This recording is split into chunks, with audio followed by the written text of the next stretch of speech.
Good. And for the municipals, how have we been doing for that? What's typical for Gulfport to do for turnout for the municipals? The elections that matter the most in terms of our day-to-day. What do you think we've been doing? What's the best Gulfport has done? I wish. 37%. Are we going to do better this year? All right. So here we go. We got a couple songs to talk about this. I'm going to take. You want to make a better world, there's one thing you can do, and that is vote, vote, vote. You can sing along. You want to make tomorrow better than today, you gotta vote, vote, vote. And if your friend said, Daddy, don't you gotta make him understand he's got to vote, vote, vote.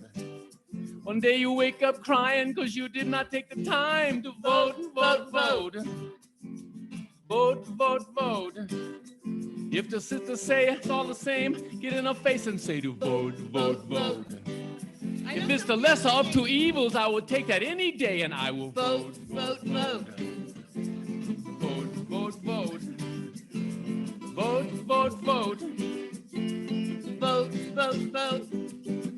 You know, only one person out of 100 who ever lived ever had the chance to vote, vote, vote. That's right. That means 99 out of 100 did whatever the man said because they could not vote, vote, vote. But if you have to wait in line, don't let it get you down. If you have to go across town, don't let it get you down. You know, it might be better if you write it in a letter. Now's not the time to cower. Exercise your superpower and vote, vote, vote. You gotta vote, vote, vote. You gotta vote, vote, vote. You gotta vote, vote, vote. You gotta vote, vote, vote.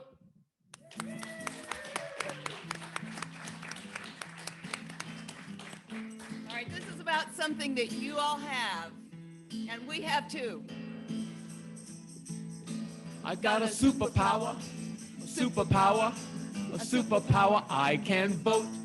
You got a superpower, a superpower, a superpower. You can vote. You can vote for number one, you can vote for number two, you can vote for the red, you can vote for the blue, but you better make sure that you know what's true. You got a superpower, a superpower, a superpower. You can vote. We got a superpower, a superpower, a superpower. We can vote. Don't be complaining if you don't vote.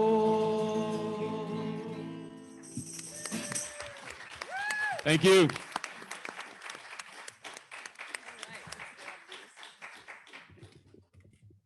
We're going to turn it over to Kathy Salustri-Loper, of the publisher of the Gabber, and to Brittany Shirley, who is the vice president of the Gulfport Merchants Chamber. And they are the moderators for tonight, so take it away. Good evening. Thank you for coming. I'm Kathy Salustri-Loper. I'm the publisher and co-owner of the Gabber newspaper. And this is Brittany Shirley, who is the vice president of the Gulfport Merchants Chamber and the owner of A Friend Who Baked. Have everybody here tonight. Aristotle said that liberty is best attained when all persons alike share in governing to the utmost. And that's why we're all here tonight, is we want to give all the voters, residents, businesses in Gulfport the chance to participate in how our government functions. So we have the 5 candidates for 2 city council wards, Ward 2 and Ward 4. They're going to be debating various topics tonight. We're going to start off by allowing them to give a 2-minute introduction. They can tell you who they are, what they're about, their individual achievements. They can use those 2 minutes however they'd like. After that, some of you have been very, very kind and sent us some questions you'd like us to ask. The Merchants Chamber of Commerce has helped us come up with questions. We've worked together. We're going to be asking each candidate 10 questions. We're going to take a short break. After that, we have a little hypothetical situation we're going to ask the candidates to solve for us. Then we're going to let those of you here tonight and those of you watching on Zoom, you'll have your chance. So how that works, we want you to ask questions to the candidates. We are going to ask you, if you're watching from home, to please put the questions in the Q&A section of the Zoom webinar. If you're here tonight, Leah, who's in the back of the audience, and John Hagan and Kelly Wright, who's also in the back of the house, they have index cards and pens. Give those cards to the three of them by the time the break ends. Now, please remember, City Council can only control what happens on a city level. We will not be addressing state, national, or regional issues tonight. We are only looking for questions that apply to how the city of Gulfport runs. And we need those questions by the break. So without any further ado, I think we're going to go get started.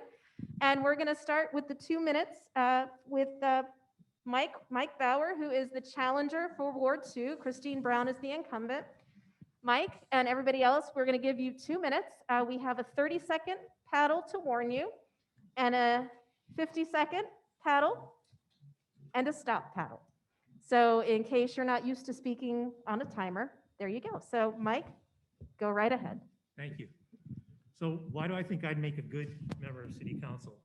Really for two basic reasons: my knowledge and my experience. I spent the majority of my professional career in government, almost 30 years, at the federal, state, tribal, and city level. But of all those experiences, I found city government to be the most rewarding because it was there I could really make a difference. Serving a city, I found I could get my hands dirty, I could create things, and I could make a direct and sometimes immediate difference in people's lives. I believe this is transferable to work I do on the City Council, helping the people of Gulfport. I started my career as a National Wildlife Refuge with the U.S. Fish and Wildlife Service, and then went back to school after several years there, got a law degree, practiced law for 10 years, the last 5 as the environmental law attorney for the Yakima Indian Nation, a Native American tribe in Washington State, where I worked with the United States government, with sovereign nation to sovereign nation, and ended up meeting a lot of Congress people and working even with the Secretary of Energy in Washington. I got so interested in that policy work, I went back to school again, much to my wife's chagrin, and got a PhD in policy and planning. So when I completed my doctoral degree 20 years ago, my family and I moved to Florida, where I began work with Audubon of Florida as its Southwest Florida Policy Director. I went on to be a lead project manager for the South Florida Water Management and rounded out my career as a natural resources manager for the city of Naples. That's all history. What do I want to do? I want to maintain the character of Gulfport more than anything else: the trees, the cottages, the downtown area, the vibrant waterfront. Second, we need to start planning now for sea level rise. It's going to occur. Things are changing. We need to address them, sea level rise being the #1 thing. I want to work with businesses and the issues on traffic. And boy, was that fast. Gulfport has changed in recent years. It's going to change more. We've got to be prepared for these changes. Thank you, Mike. Thank you.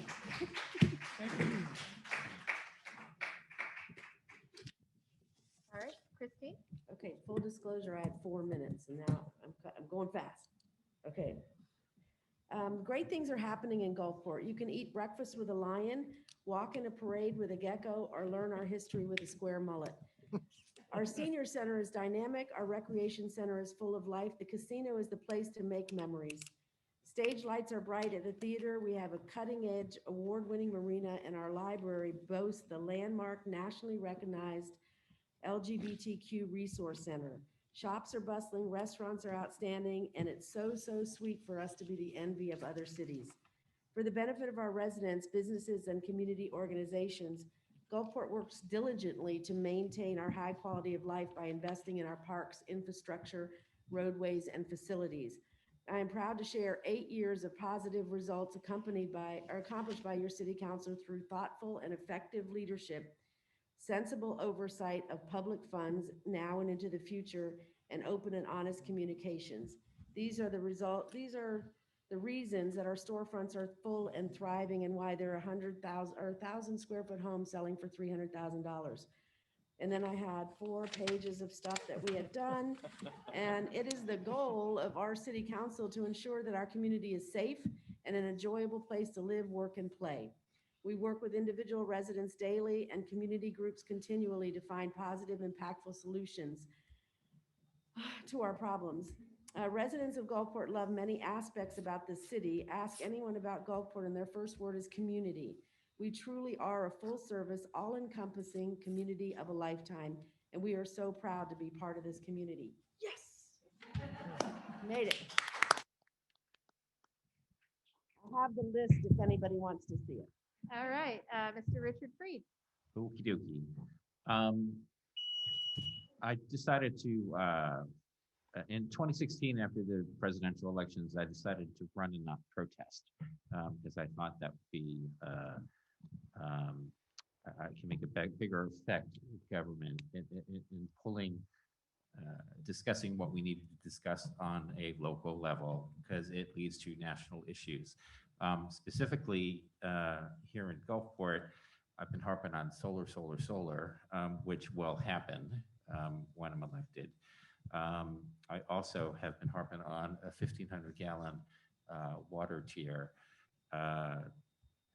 which I find to be very important. I personally use about 1,000 gallons of water a month with intention.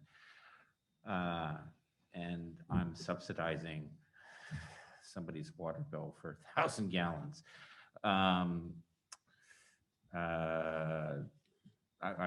work in healthcare. I'm a healthcare worker. Have been doing that for 10 years. Enjoy very much. I love Gulfport. I want to keep it, the character the same.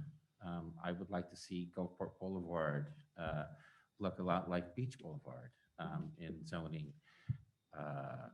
And I think we can make that happen, although it's a county road, so got to rub a few shoulders to make that happen. 30 seconds. I feel more comfortable behind a bullhorn, have been in the past. Over the last couple of years, I think I've mellowed a little. So hopefully that will continue. Thank you.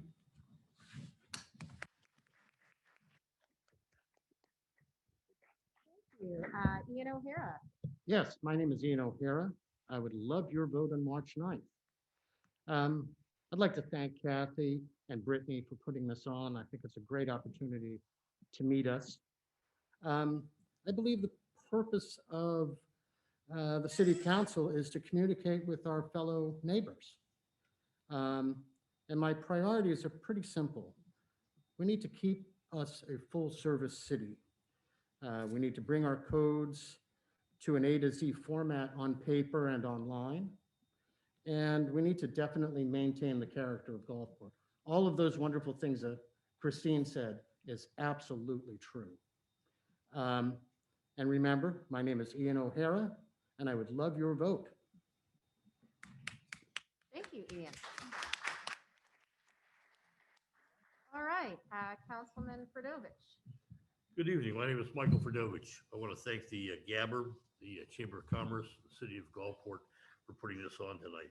For the last 8 years, I've had the honor of being the City Councilman for Ward 4 and for working with many of you across the city.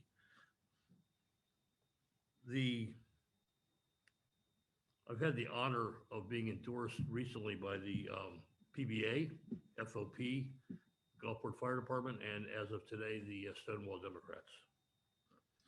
One gets endorsements not because they go out and have a beer with them, but because they have a working relationship with people.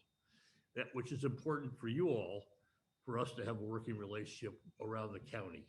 I've been endorsed by many of the mayors, city council members, and private citizens like Alex Sink, where you have a working relationship with people because they like what you do, etc. My background is that I've lived in 6 different states, the Cayman Islands. I've been a small business owner, a real estate agent. I've owned a restaurant. I've lived on a sailboat for a few years. I've been in Gulfport for about 10 years now. I have to make one quick housekeeping thing. I noticed that everybody mentioned their pet's name in the article, the Gabber. I didn't mention my pet's name, and everybody knows it's good to keep cats happy. So my cat's names are Bukowski, Hemingway, and Frida. I want to get that in real quick. I would appreciate your vote and your support. My first objective and only objective has always been, I think each issue as it comes, and my first issue is constituent issues. I appreciate your vote. Thank you.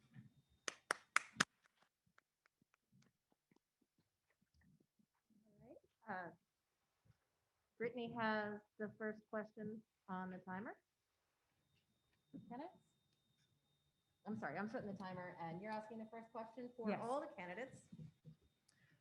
Council has repeatedly claimed to be green, but we still have paper utility billing with no adequate online bill pay.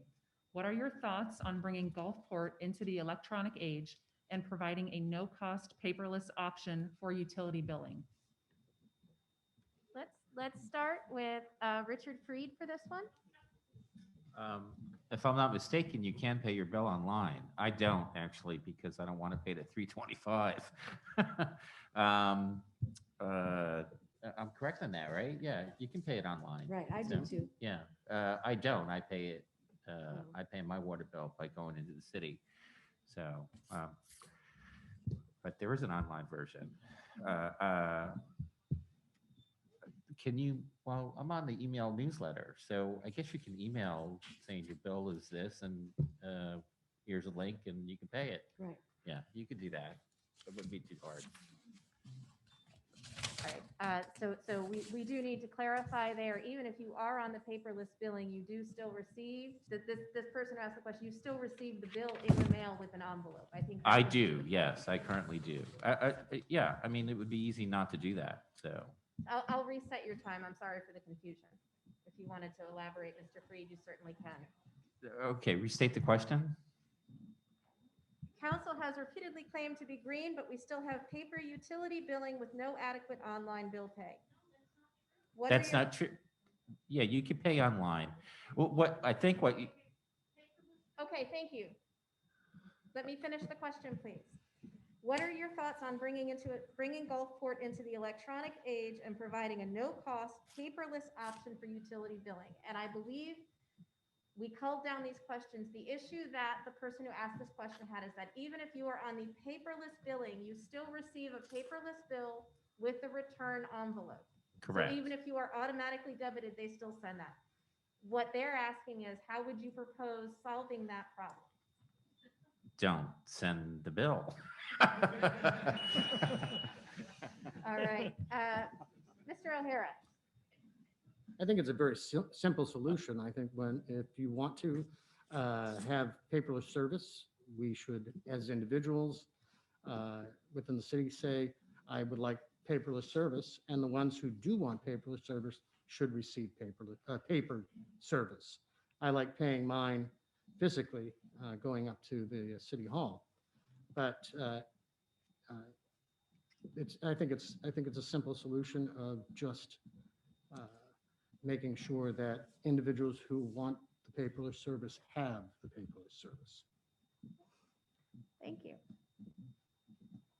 Mr. Fridovich. Not everybody has computers. Right. We live in a society that not everybody is computer literate, whether it regardless of age or whatever the case may be. So the city sends out its water bill. You can pay it online if you want. You can take it.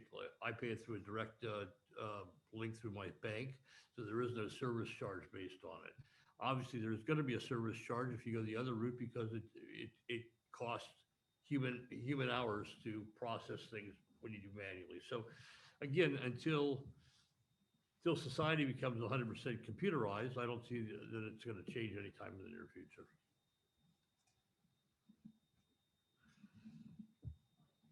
All right, Mr. Bauer.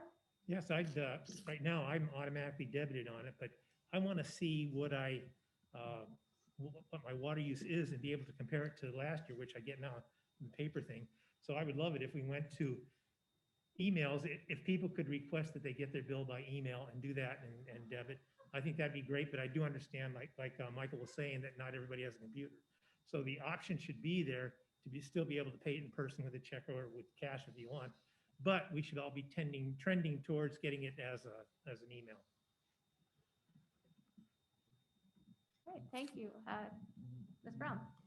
I do pay my bill. I get an email and then I pay, it automatically comes out of my bank. And I don't get a paper bill in the mail ever. So there is an option. Perhaps we just need to have whoever is asking that question call the city hall and get that option where they get an email with their bill in it and then they pay it however they want to. But I don't get a bill in the mail. with a return envelope or anything. I get an email, I pay it. And Mr. Fredovic is correct that there are people that are not online, and that, you're right, we got a trend towards that, but it could be, several years before everybody's online. All right, thank you. Learned something. All right, the next question is, how do you propose keeping Clam Bayou Nature Park, Osgood Point, and the area around the Coast Guard Auxiliary green and natural? Can you repeat that for me? I'm sorry. Yes. How do you propose keeping Clam Bayou Nature Park, Osgood Point, and the area around the Coast Guard Auxiliary green and natural? All right, let's start this time with Mike Bauer. Well, I'm surprised that there's some kind of a threat to it now, because it's a wonderful spot now. And I haven't, there's very little trash. It's beautiful. You can fish there. You can walk, you can kayak. I don't understand whether there's a threat to it or not. The way that question reads, it sounds like there's some interest trying to develop it. And if that's the case, then it ought to be designated as a park, and which it actually already is. So I'd like more information on what the threat might be. Christine Brown. Thank you for that question. There's an anchor out front of Clam Bayou that was part of the grant program that we got when we put in those mounds that are not sand, and it has a 25-year life cycle, that grant. So we can't touch Clam Bayou for 25 years, and I don't know of any move afoot to change it. Although once the 25 years is up, we are able to alter the site if we wanted to. I wanted to say that we're committed to making sure that we are taking care of the environment around Clam Bayou and Osgood Point, which used to be a boat building place. It was flat, there was nothing there, and there was boat building going on. So I would prefer to take it back to where it was naturally and leave it natural. Those sand dunes, not natural, because oak trees Right. don't grow in sand. So. All right. Yeah, in terms of Osgood Point, if I recall, the family donated that land to the Mhm. city at one I point, think right? so, yeah. Okay, It's a so beautiful place. I thought it was a park. It is. Okay. I don't, if it's a park, a registered park, my understanding is that the property cannot be built upon. So I'm not sure what the issue is. I'm conferring with Mike here. I'm not sure what the,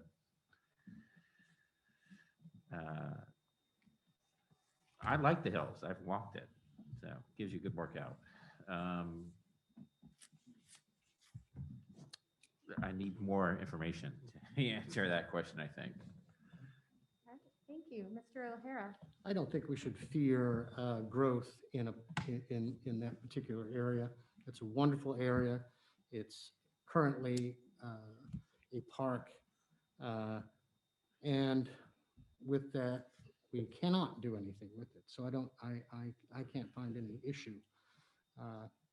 And I'm sure if you vote for me, there's no way that anything would grow, anything would be able to be built there. So.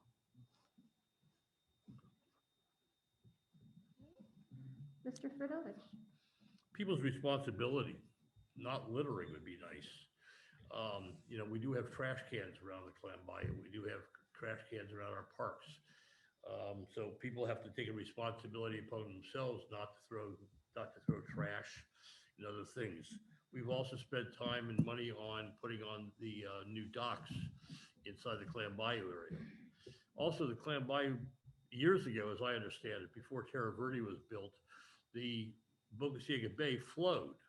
Now with the advent of the Terra Verde area, obviously the water does not flow like it used to, so it sort of settles a little. Right. When they dug it out a few years ago, all it did was brought everything back to the surface. So now it's resettling again, and that's one of the reasons that we still have some cloudiness in some areas and things of that sort. So again, lack of water flowing, but again, litter. Thank you. Okay. Do you support term limits? If not, why? If so, for how long? Let's start with Mr. Fridovich. No, I don't support term limits, and obviously they're not needed because I've got two opponents this time. If I had term limits, they wouldn't be running against me. Term limits are, to me, a bane of democracy. If you don't want someone to be in office, then you vote them out of office. Also, you need continuity in government. This is where experience counts. When you're facing budget issues and you're facing day-to-day issues, even in a small city of Gulfport, you have to have some form of continuity to know what's happening between yesterday and today. So no, I don't support term limits on any level, actually, whether it's state, local, or national level. Okay, thank you. Mr. O'Hara? I don't believe that we should have term limits in the city of Gulfport. Looking at the experience in South Pasadena, it limits, there's a limited pool of people who will run, and it continuously limits that number of people. And we could potentially have no one on a particular ward Right. at a certain point. So no, my answer is absolutely not. Thank you. Mr. Freed?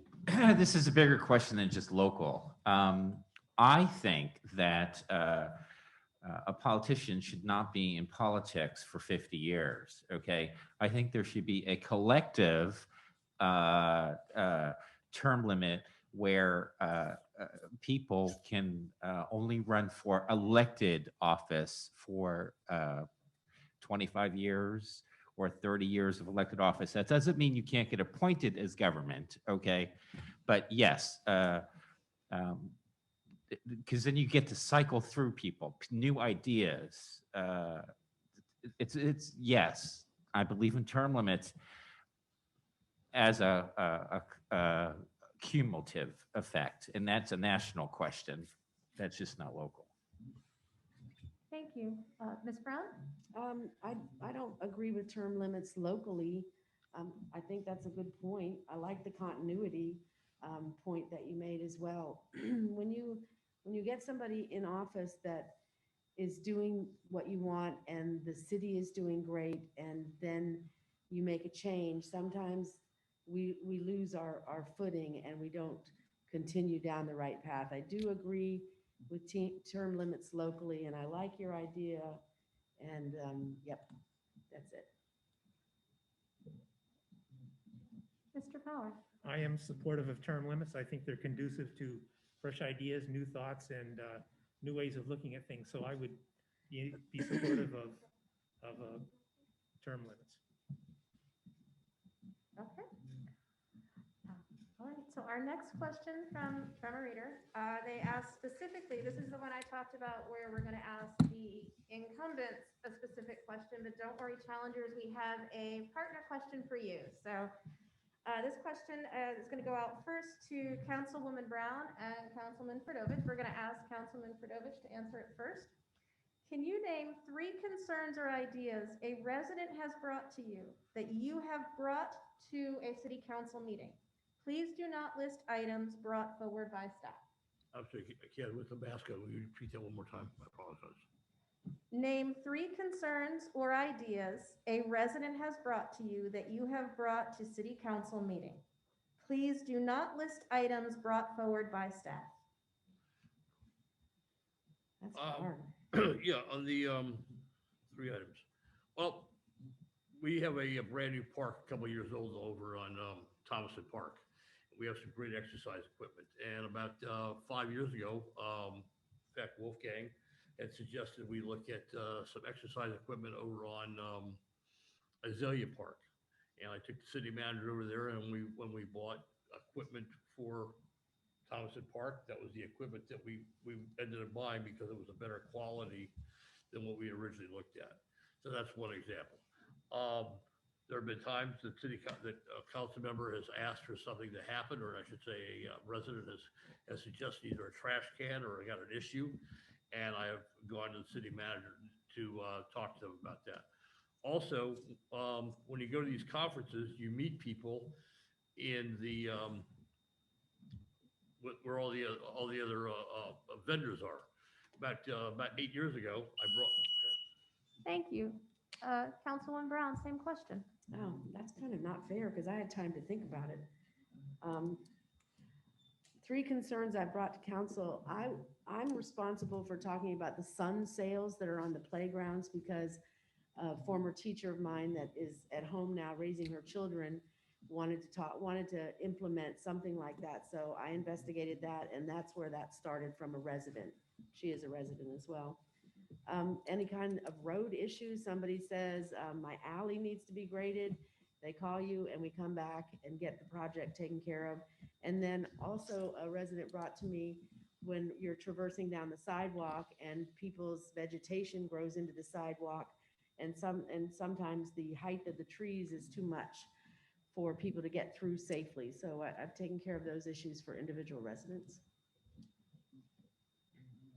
All right, thank you. Now the companion question for our three challengers, and we're going to start with Mike Bauer. Can you name three things that over the course of campaigning residents have brought to your attention and that you will bring before the city council meetings? Let me think about that.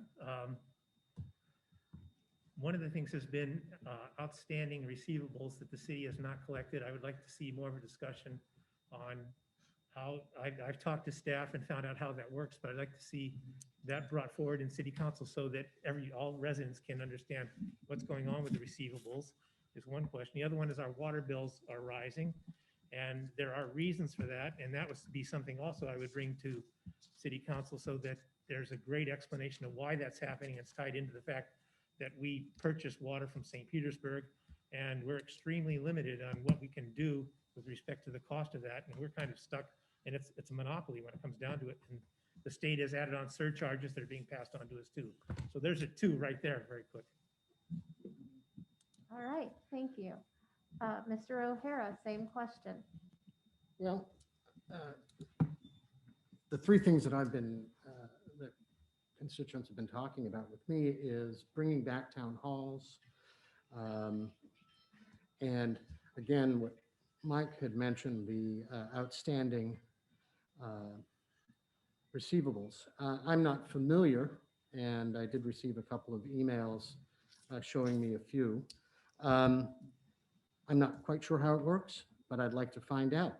And last but not least, people were talking about surveys, and I think that's a great idea. What that does is we get to know what our community is looking for. And so those are my three at this point. Okay, thank you. Mr. Freed. Yeah. Standardizing an HRO, human rights ordinance form, and make that process so that our government officials are not making judgments on human rights ordinance violations. And lateral lines. I've talked to a few of my neighbors who, over time, did not know their lateral lines needed to be replaced when they bought their home. I actually did that as well. So when I bought my duplex, I had to replace the lateral line, and I've had several neighbors who had the same issue. Okay, thank you. The next question is one that has been brought to our attention at the Gabber, and then we'll pass the torch on to Brittany for some questions. Sorry. It doesn't sound that loud when you're watching from home. Yeah, it takes a little bit of, So this one is one we have for all the candidates. At the Gabber, we hear a lot of complaints about the city's code enforcement process, including that it is too lenient on residents and too hard on businesses. How do you propose that the city balance this? We're going to start with Mr. Fridovich. Well, we could tighten up code enforcement, but a lot of people won't be happy. So you have to balance out what's practical and what's not practical in code enforcement. We also only have one code enforcement officer. We were looking to maybe put on a part-time code enforcement officer on the weekends, but when the COVID hit, I think that has put a squash on things on a temporary basis. As far as the businesses go, I spoke to some of the business owners today, and I speak to the business owners on 49th Street, and I don't hear any complaints from anyone. So I don't know in what regards we're talking about as far as people complaining about code enforcement for businesses versus public or versus on a personal basis.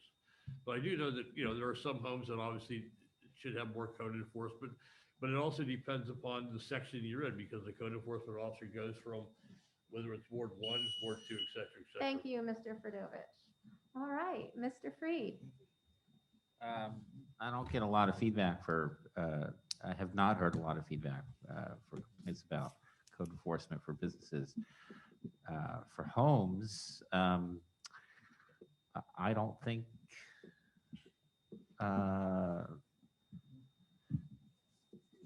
it's too lenient. I think it's fine. I mean, I've been cited several times for several different issues.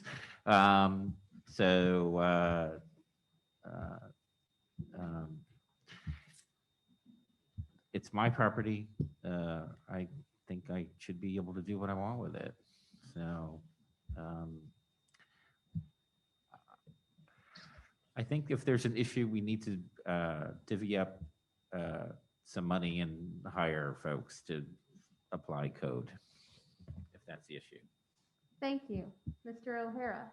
I think there are a couple of very simple solutions to the issues. Excuse me, Mr. O'Hara, could you lean closer to the microphone, Sure. please? Thank you. I think I think there are a couple of simple solutions to this issue.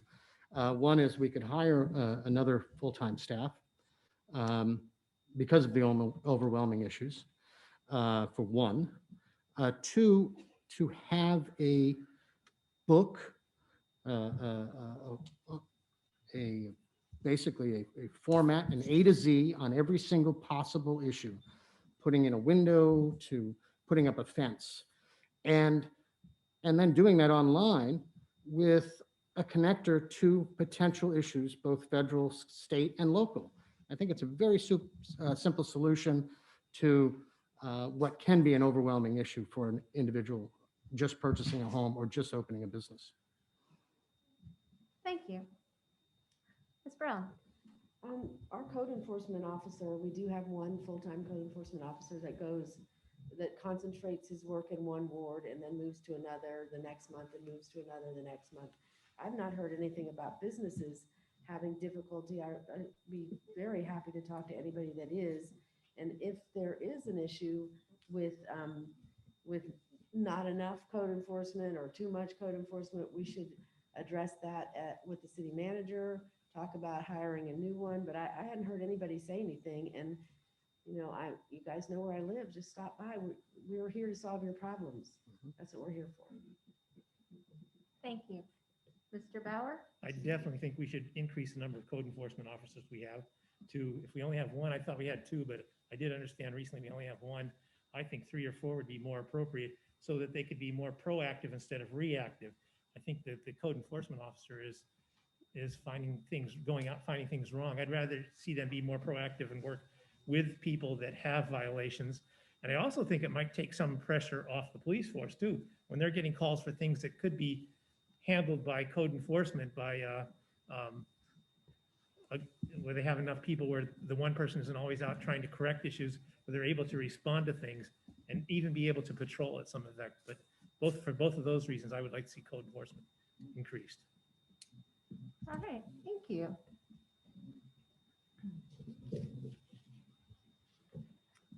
It costs too much money to open a business, particularly in Gulfport. How can council streamline the process for a new business? What is council's role in this process? I'll start with Councilmember Fridovich. I got to repeat on these things? Okay. I have been told that it's difficult at times to open up a business here in Gulfport. So what we need to do is look at what other cities have done. And I was talking to someone today about that. A couple of cities that I've lived in that had different ways to streamline things. So what I would suggest is that I will look at what other cities have done and figure out a way to put together maybe some form of cheat sheet, if you would, for lack of a better word, on how to open a business, what it would take to do it, et cetera, and how to try to make it easier. People can make complaints about things, but at the same time, overall, everybody seems to be happy with the situation. But I do understand that it is a little bit difficult sometimes to open up a business here. So we just have to find a way to streamline it and talk to those people on how to make it a little bit better. Thank you. Mr. O'Hara. I think it's very simple. One is to communicate. Two is a step-by-step instructional on how to open a business in Gulfport.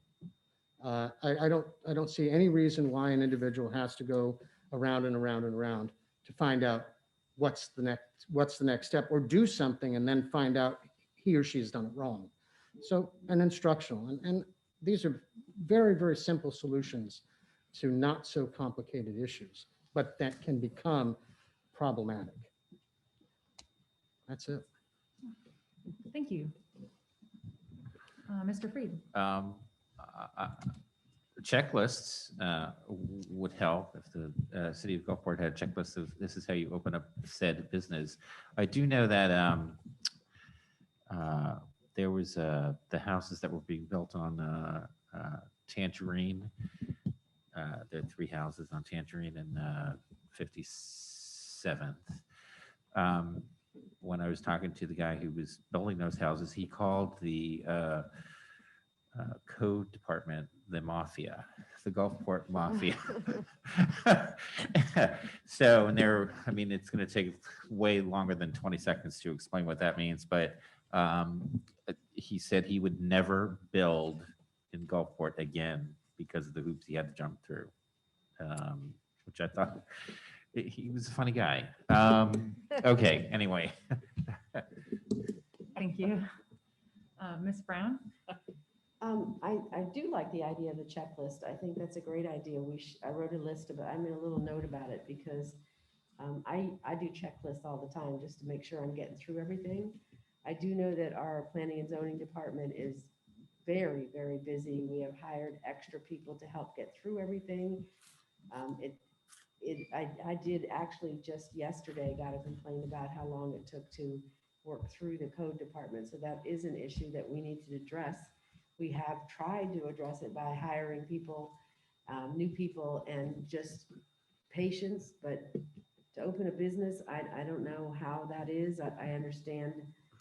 I understand what you're saying, and that the checklist would be a great idea to start off with. Thank you. And Mr. Bauer. Great ideas. I can't approve on that. I mean, streamline it, checklist, and a step-by-step process. Those were 3 great ideas by the gentleman over here. And I totally agree with that. I'm not going to improve on that. Thank you.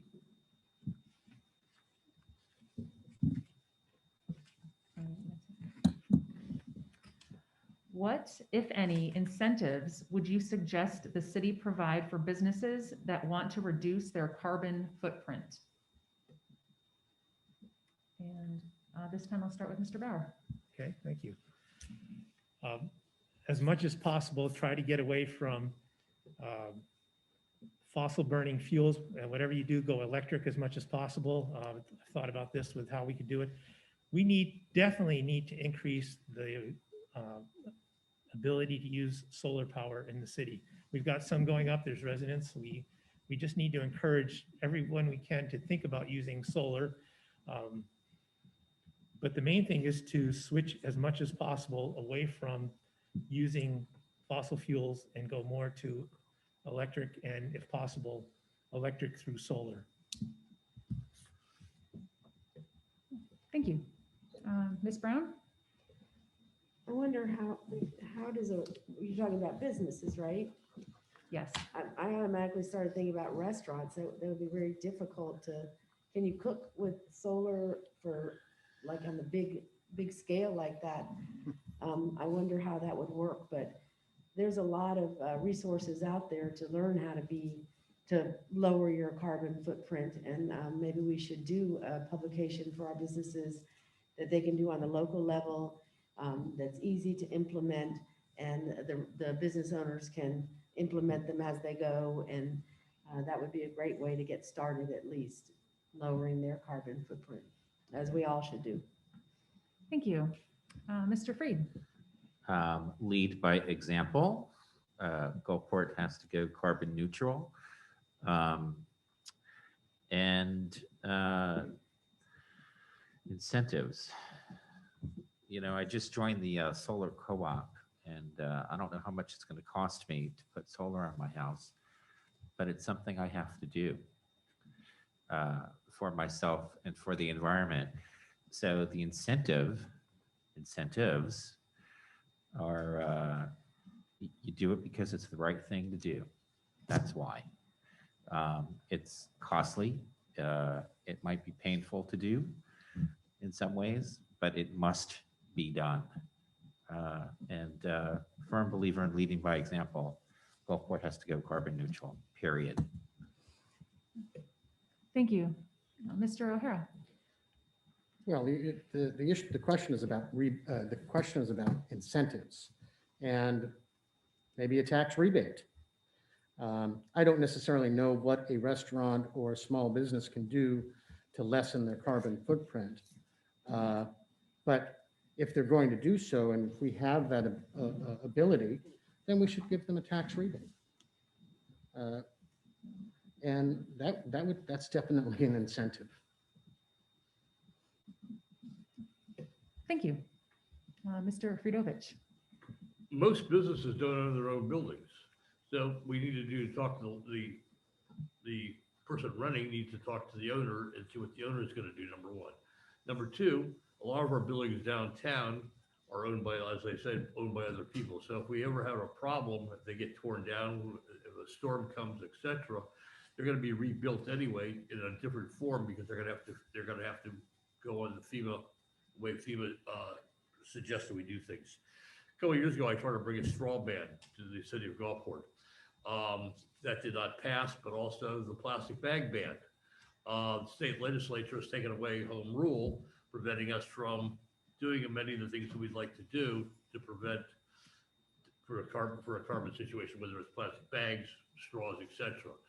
Also, just really quick, as far as our buildings go in Gulfport, our city buildings, many are 40, 50 years old. So consequently, you're not going to put a solar system on a 40-year-old building.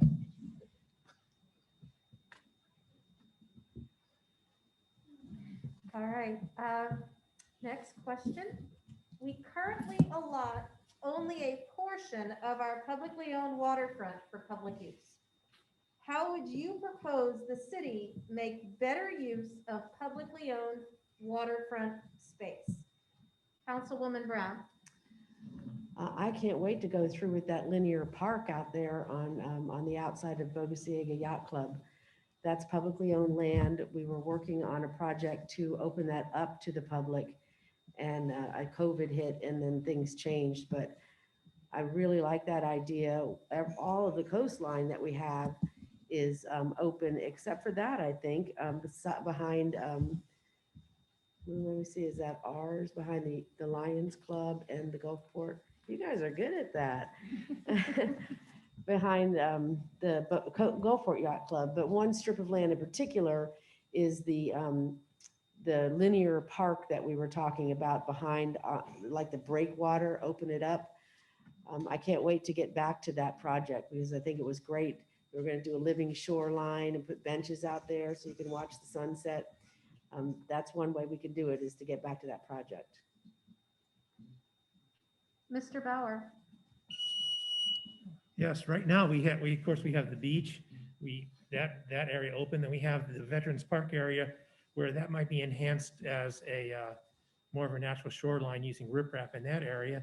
But it's open to the public now. The beach is open to the public. We have the dock.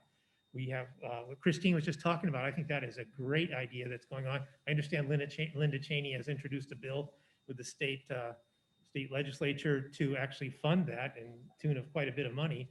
So that may become a reality. So we have these things going on now that with the addition of that, if that comes to fruition, we're going to be in pretty good shape. And of course, there's the Clam Bayou. Let's not forget about that. That's all shoreline too. All right. Mr. O'Hara. Yes, I'm very excited about the linear park. I think it's a great idea.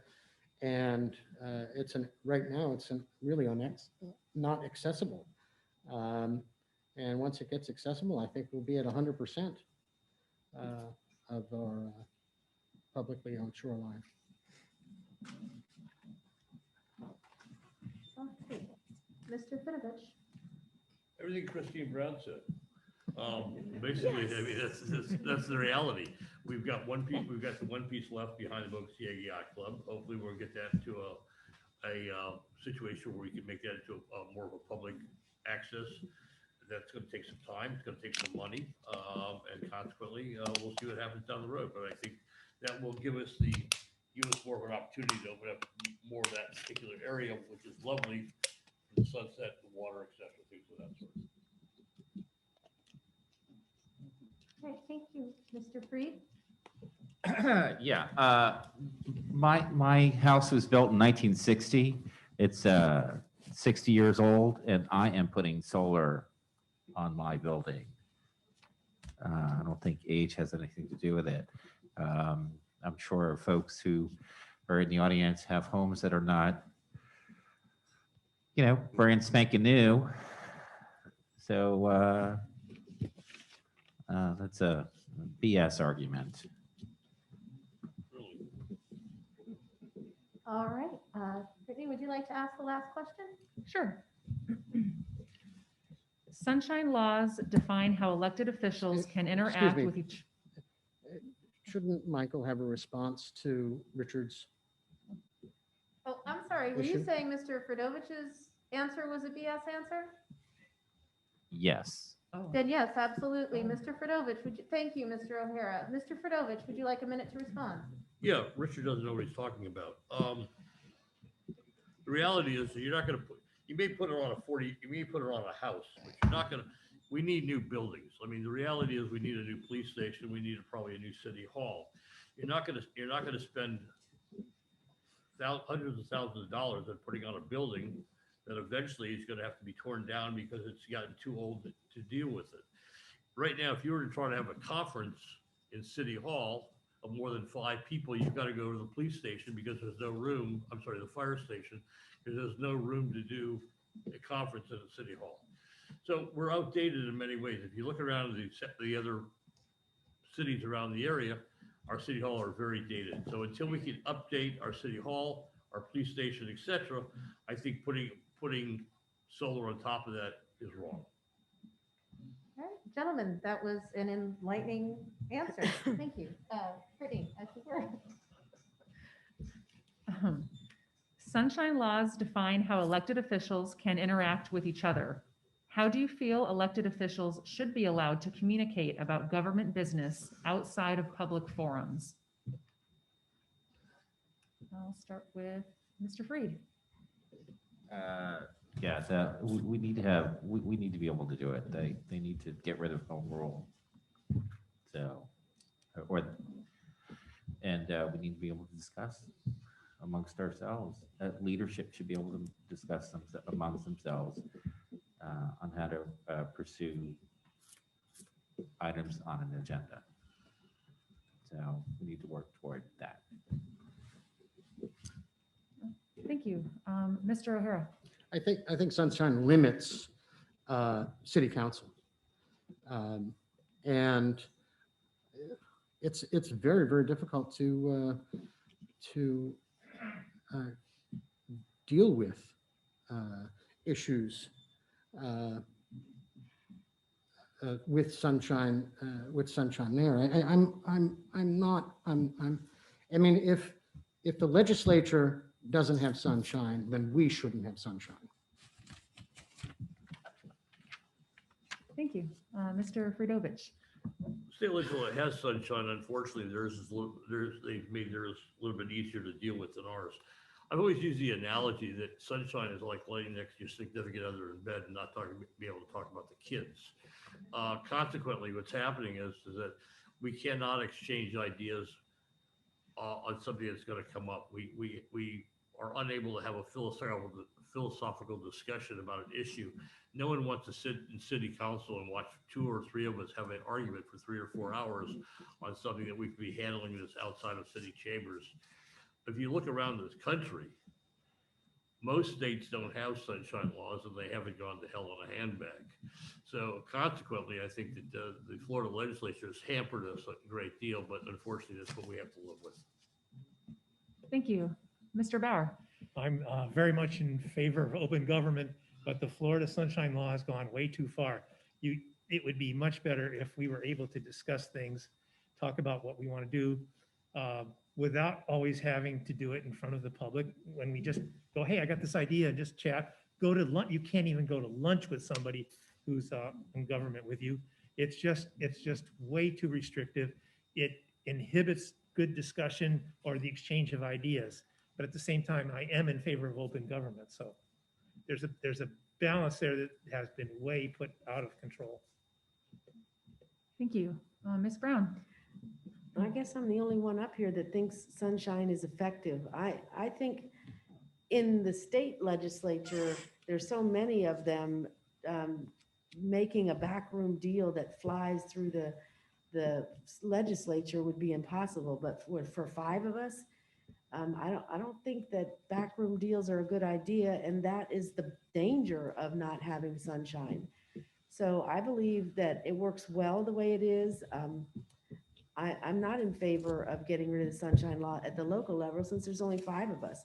I could talk to my residents, I could talk to the city manager, but the perception of me talking to another council member is that we're making a backyard deal. And I don't agree with that. I think we should be able to talk about it in open public meetings. Thank you. All right, so that is going to conclude the first portion of the debate. We're going to put 15 minutes on a timer for a break, and this is where we would like those of you at home to put your questions for the candidates into the Q&A section of the Zoom webinar. And those of you here, we have Leah Petrakis with the Gabber, Kelly Wright, and John Hagan with the Chamber. Please find them, they'll give you a way to write down the questions. We'll be back in 15 minutes and we will resume with the debate. Thank you all up here.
to make sure that they're all in line with what we need. And while they're doing that, we're going to do something that is a little bit new for debates, but I think you're all going to do very well. All right. We are going to give you a hypothetical situation. And just for the next 8 minutes, we want the 5 of you to pretend that you are the seated city council. And we are going to ask you to discuss right here on stage the way to solve this problem. So we're not going to call on people. We're going to have you work together. Brittany and I are not going to say anything. We'll put 8 minutes on the timer. And at the end of that 8 minutes, we would like to see how you've solved the problem. Does anybody have any questions? Are we going to be, yes. Yes, Ms. Brown. Are we going to be speaking in an order like we do on, or so we can It is cut people off? a discussion. So you are Okay. not going to speak in order. You're going to speak to each other as if you are a Okay. city council working as a team to solve a problem for the community. Okay. All right. So here is the hypothetical situation, and we do want to stress this is not reality. Hypothetically, the city of Gulfport has just received a $3 million COVID grant from the federal government to be used for the benefit of residents, however council sees fit. We now open this subject up for council discussion. You have 8 minutes to discuss how to distribute and/or use the grant. Please give us a specific solution in the next 8 minutes.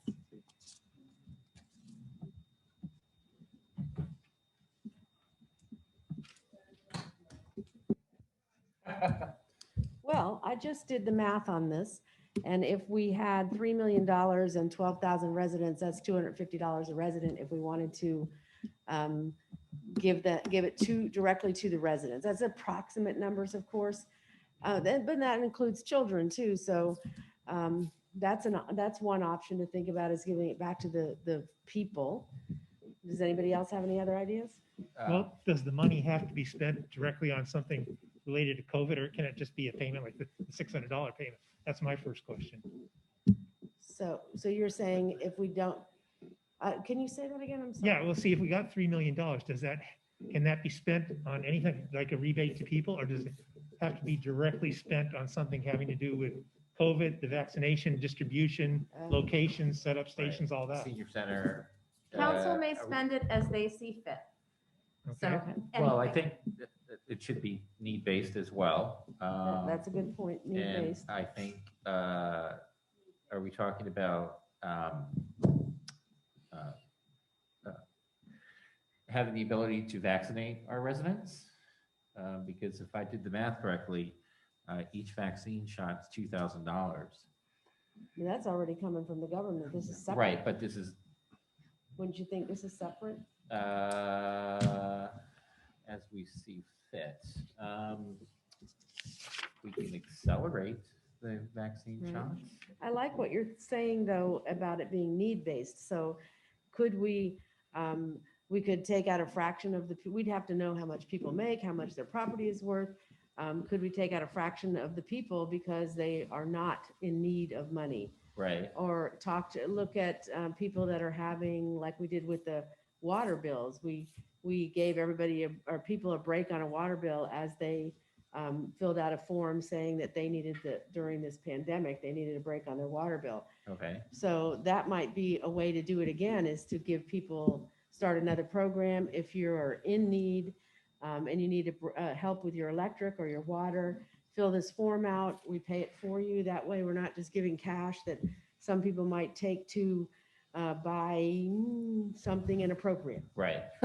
So that's a good I idea. think it should just be as simple as that $250 in the pocket of whomever it is. Now, of course, we have to extrapolate the children out of that mix. Right. So we'll have slightly more to give. I mean, if an individual wants to spend that money on Powerade or Zephyr Hills, so be it. I mean, it's 3 million. We're not emphasizing for any kind of structural issue. It's not going to vaccinations. Mhm. It's cash that I believe every citizen should have if that's what the intent of the question is. Well, what if we thought about giving people with more children more money?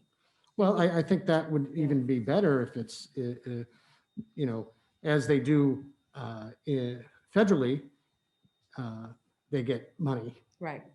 If we're gonna do, For- if we're gonna get $3 million for whatever particular reason, we can spend it we want. We ought to look at adding more money to our lateral line project, which we've had in progress for over a year now. We should be going ahead. We could go ahead now and hire a second code enforcement person if necessary. We would be able to put it back into the infrastructure process. We've put $4.3 million, or I think $3.2 million so far in our sewer system situation. Now would be time to add some more money to that. I mean, these are not flower issues that, these are not things that people like to see, but these are things that are necessary for the city to survive. That we put it back in the infrastructure. Everybody would be nice to have a check, but everybody wants to live in a nice area too.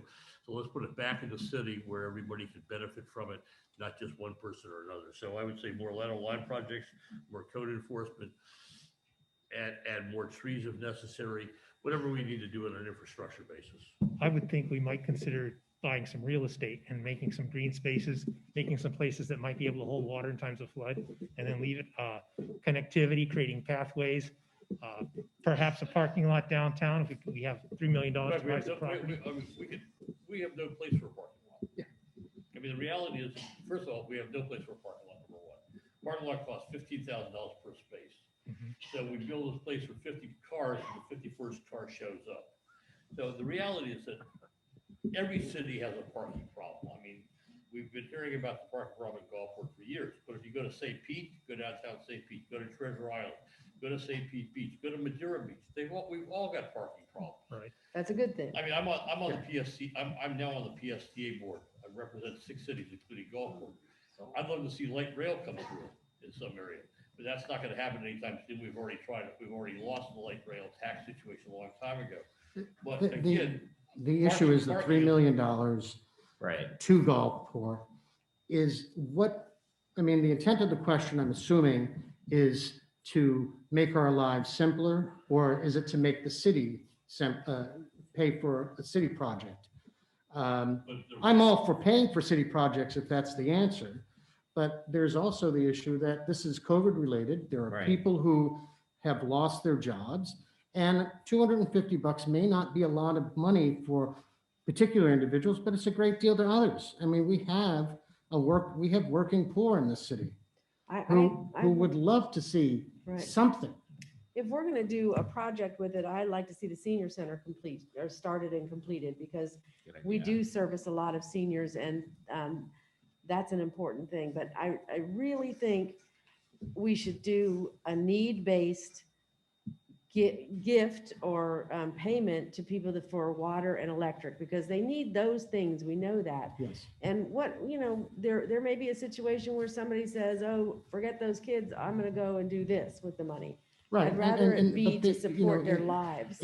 If we want to control that mechanism, I think, yes, that option of having the city pay a water bill or pay an electric bill. So at least now that money that they would normally have to pay can go to food or for gasoline to get to and fro, whatever it is. Yeah, I'm But for the people. I'd rather do it. I'd rather see it give to the people than a city project. yeah, but I think a city project affects everybody. Again, I agree with you honestly. We've already started a water bill project, I think, last year. We did it the last COVID thing. It went for a long time. So again, we could refund part of that.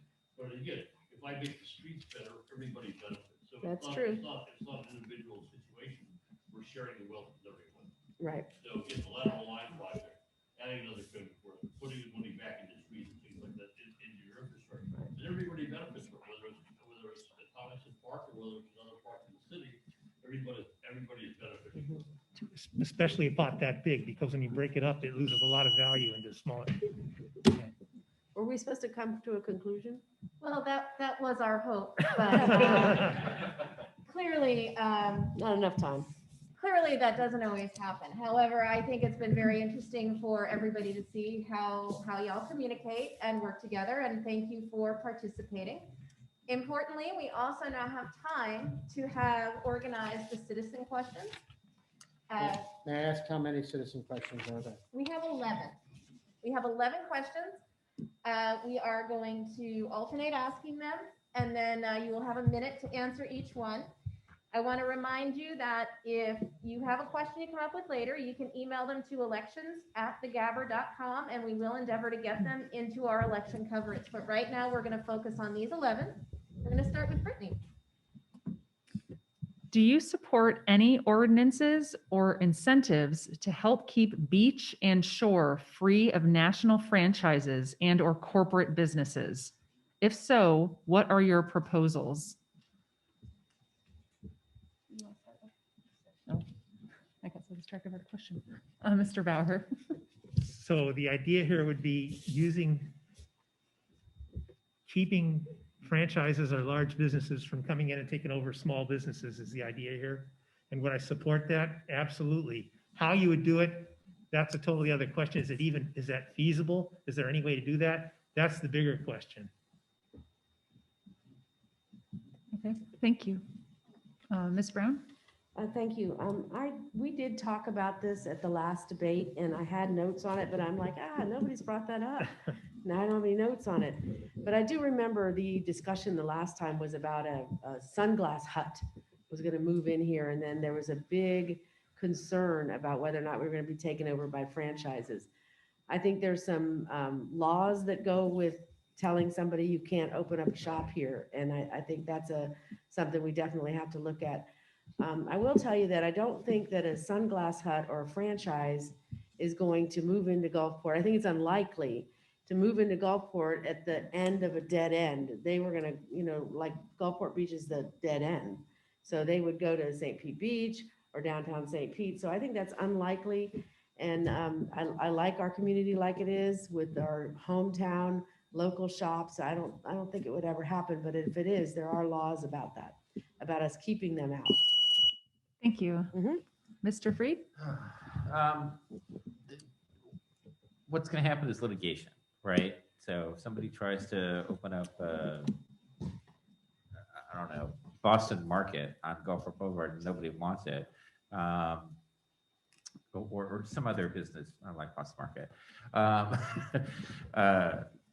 litigation is going to happen, and we have to have the brass to be able to fight it. If we as a community want to keep the character of our community, then we have to have the brass to fight the lawsuits. That's the reality. So by setting up codes to make businesses look like the character we want them to have, yes, it makes it more difficult for national chains. Thank you. Mr. O'Hara? The question was specifically about beach and shore. Correct. And I don't find that any chain would ever want to be there. There's no traffic, and I always say that Gulfport has many faces, and it's not just shore and boulevard, just not shore and beach. It's 49th Street, it's Gulfport Boulevard. Now, we have chains in our city, and if chains were to open up, we have those other faces where they may be able to do such a thing on 49th Street, on Gulfport Boulevard. But I'm opposed to that kind of growth in downtown. Thank you.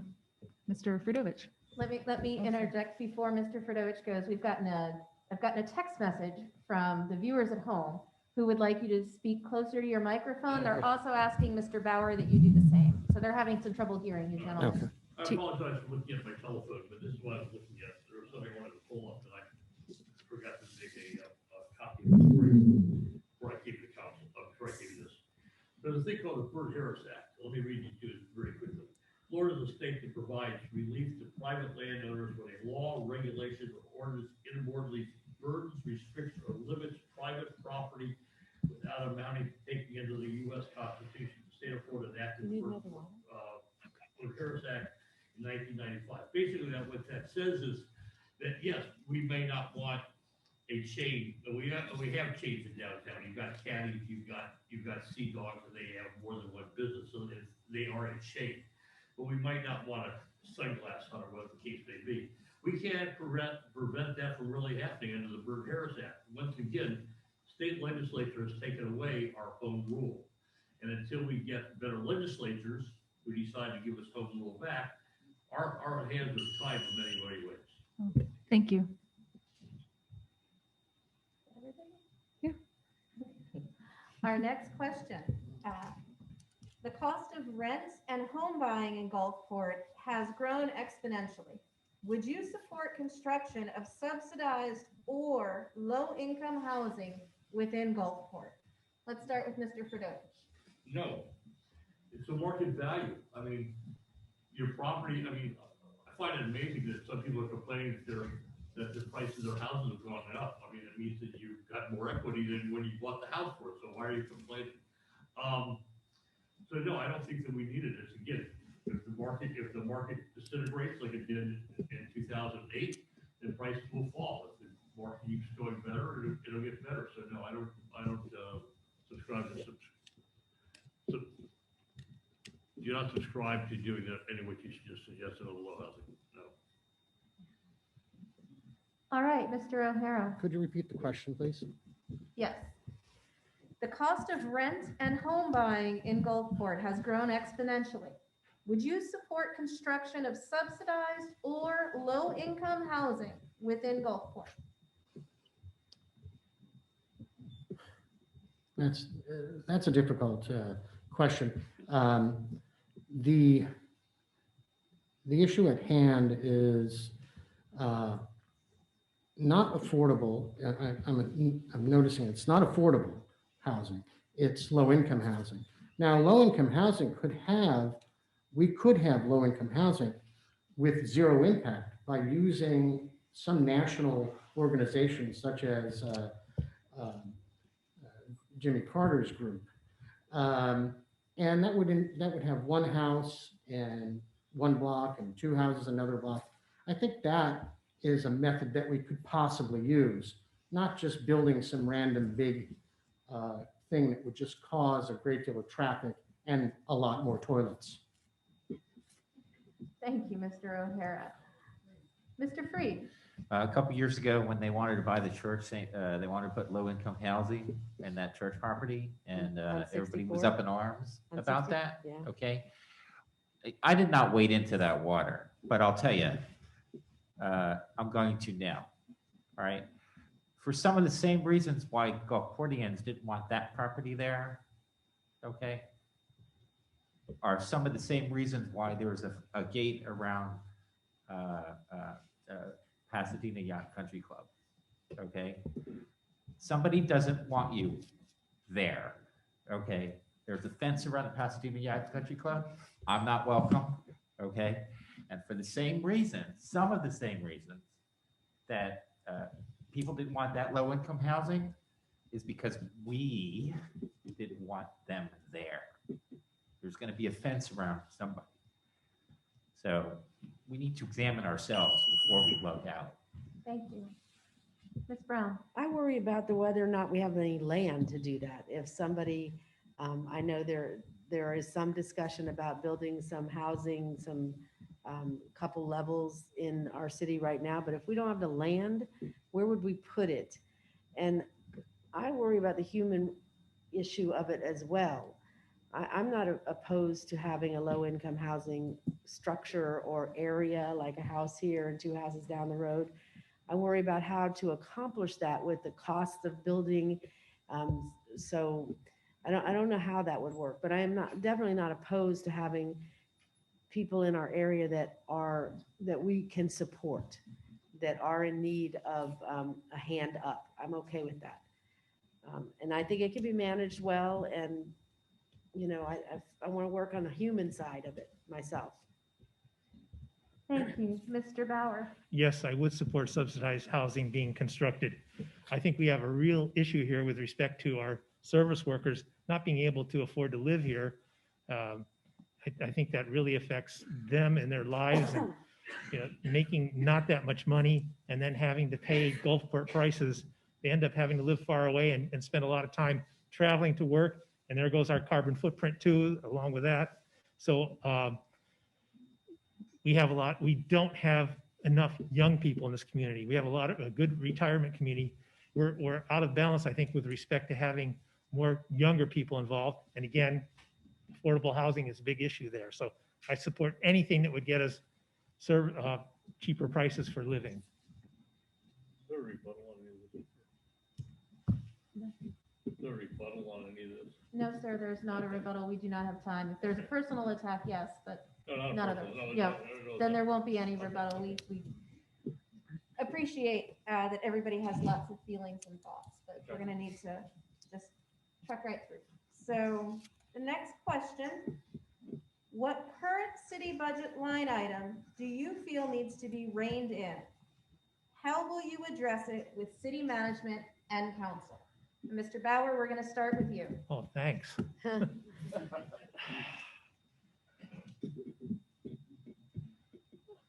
Right now, I think the city's doing a pretty good job with this budget. I don't see a lot of fat there. The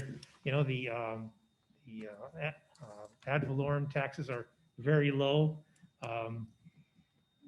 I've looked at the budget. I've actually tried to find stuff that maybe we could cut. I think the budget is pretty lean. We get a lot of services for a big bang for the buck. And I don't see anything there at this point that I would be willing to trim without having a good city council discussion and hearing a lot of different ideas. It's a relatively lean budget, so. Thank you for Thank the you. compliment. Ms. Brown? Yes, we have a $25 million budget, $25 to $30 million budget. We have a full service city.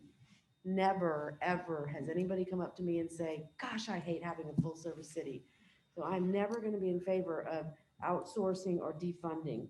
We have police, fire, public works, library, rec center, marina, senior center, playgrounds, theater, casino, community development, 12,000 residents, 68 miles of roads, 32 miles of unpaved alleys, recreational fields, and a dozen buildings to maintain. And we still manage to put on dozens of events and 125 recurring events every week. We improve through special projects and pennies for Pinellas so that it doesn't come out of the budget. We're fiscally responsible. And if we want to reduce the budget, please tell me what service you'd like to cut. I think we do a great job. We have a really, really good city with a lot of great things going on. All right, thank you. Mr. Freed? I believe in government. I believe it's the great equalizer.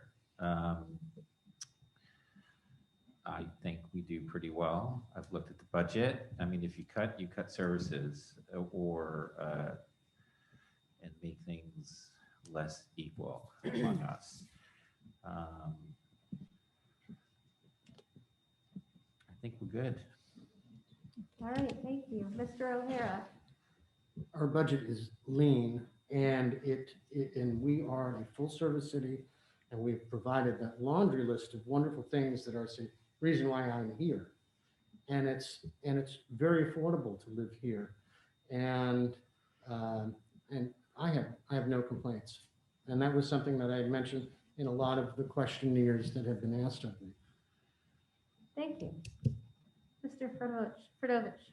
For 8 years, we've kept the 4.039 millage rate, and I don't see that going up anytime in the near future. So we've been able to maintain everything that Christine Brown has just said, including 33 to 34 police officers, a fire department, an EMS, a CERTS, etc. So we are not only a full service, we are as far as full service city goes, we're on equal par with a St. Pete or a Tampa.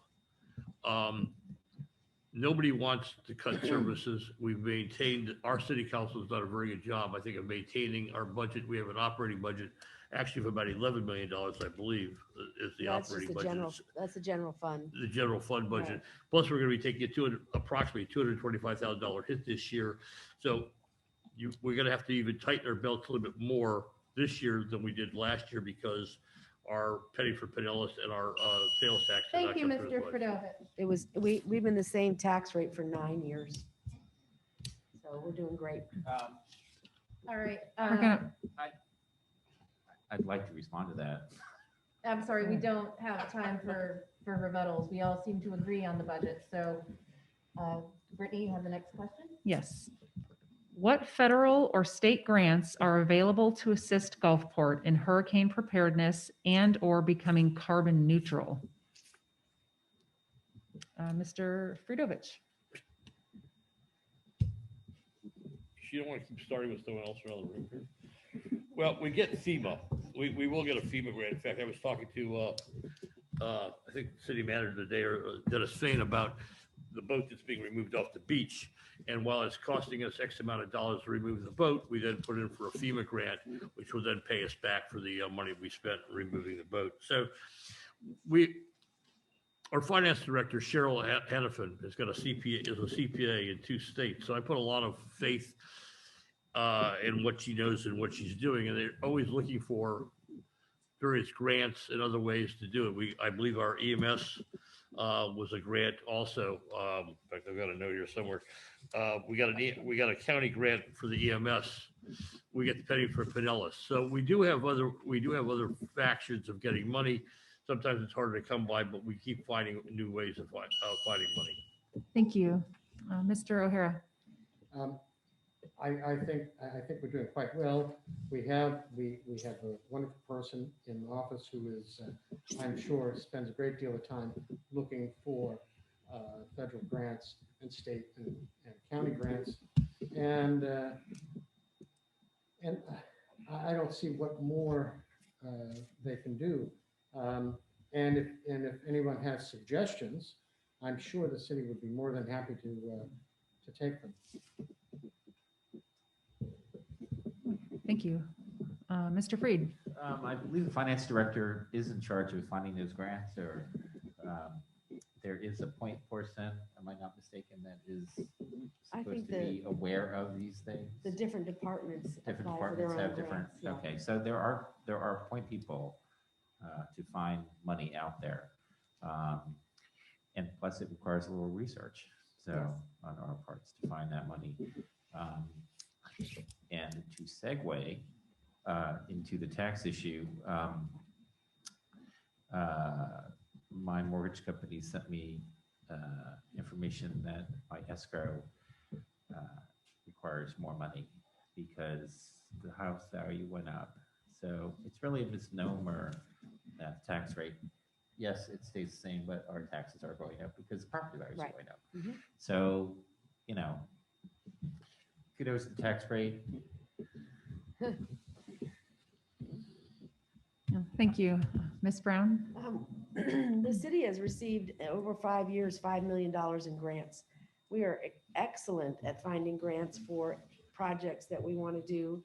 And certainly we can do them for hurricane preparedness and becoming more carbon neutral, but we are great at getting grants. All of our departments apply for their own grants. I'd also like to point out as far as hurricane preparedness, one thing you can do for hurricane preparedness is join the CERT team so you can learn how to take care of yourself and your community. It's the Community Emergency Response Team. I'm a founding member. After being on the fire department for 10 years, we created the CERT team, and we're there to help the city recover, because certainly they can't recover the whole city after a disaster if they're only, just the fire department and the police department. They need help from us, and the CERT team will train you to help yourself, help your neighbor, and help your city. Thank you. Thank you. Mr. Bauer. There are a number of continuing grants that come out annually. Not only, as Michael pointed out, FEMA, there's also Clean Water Act funds that come out to allow you to do stormwater, different things. There's the Florida Fish and Wildlife Conservation Commission is doing things to improve habitat. Florida Department of Environmental Protection is often putting out grant requests. I mean, they have money available. Southwest Florida Water Management District is another source, as is the National Oceanic and Atmospheric Administration, NOAA. There are a lot of different groups and sources like that have funds available on a continuing basis year after year after year. We could always tap into those. Thank you. All right. Starting with you, Mr. Bauer. Comment on the possibility of having electrical lines buried at the waterfront for hurricane preparedness as they did at Passiver. that sounds like a good idea, but the maintenance is very prohibitive. If you're gonna put lines underwater, under the ground, it's harder to find where the breakage is, and it costs a lot more money to get to them than if you have them overhead. So you'd have to do a really good balance sheet and determine whether it's really worth the money, considering the costs of operation and maintenance on those lines. It sounds like a great idea, but it may not be, and it's very prohibitive when it comes to repairs for those. Thank you. Ms. Brown? I thought it was a great idea too. And I did investigate it way when I first started on this council, but I worried about water intrusion. And then I learned after doing my research that it does make the city look great because you just have street lights and no wires, but it is expensive and it's hard to find the break, like Dr. Bauer said. And then it would be nice, but I worry about the squirrels. How are they going to get around, That's what they got to go somewhere. How are they going to get there? So. There'd be more from squash. We appreciate your sensitivity to small woodland creatures. Mr. Freed? My understanding is cost prohibitive to do. I'd rather see the money be spent on solar, lateral line replacement. I think there's better ways to spend money on that.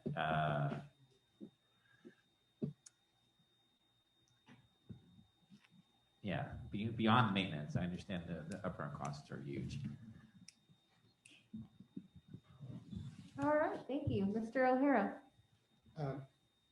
I agree. It's quite beautiful. My hometown has done it, and now everyone's paying for it in their taxes. So I don't necessarily know that it would be effective here. We have floods. We have all kinds of wonderful things that happen naturally. And again, like Christine had mentioned, what are the squirrels going to do? Run on the sidewalks? Yeah, it's dangerous. Dangerous. Well, it wouldn't be Gulfport if we weren't worried about the Squirrels. animals. Or the Mr. ducks. Fedovich? Or the ducks. Or the ducks, yes. Yes. Like everything else, the concept is fantastic. The practicality, as Mike Bauer pointed out, doesn't necessarily work.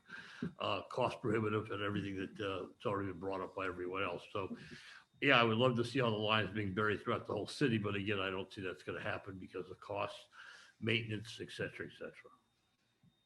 And Duke is not going to probably pay for it. All right, thank you.